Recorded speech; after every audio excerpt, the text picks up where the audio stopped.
రామ్మా దా, నీకు చిన్న కథ చెప్పాలి.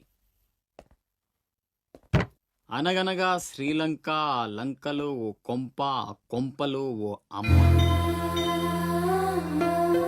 ఆ అమ్మకి కడుపున పుట్టిన బిడ్డ అశోక్.